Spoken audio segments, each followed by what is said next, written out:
მადურო სასამართლოში მიიყვანეს ვერტმფრენი, რომლითაც ვენესუელის დიქტატორი გადაჰყავდა ცოტა ხნის წინ ნიუ-იორკის სასამართლოსთან მდებარე აეროდრომზე დაეშვა. მას დღეს ნარკოტიკებთან და იარაღთან დაკავშირებულ ბრალდებებს ოფიციალურად წაუყენებენ. მადუროს საქმეს 92 წლის მოსამართლე ალვინ ჰელერსტეინი განიხილავს, ხდომა რამდენიმე საათში უნდა დაიწყოს.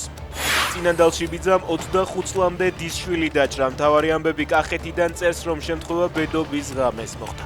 კაცი დაკავებულია ბიჭის სიცოცხლეს კი საფრთხე არ ემუქრება.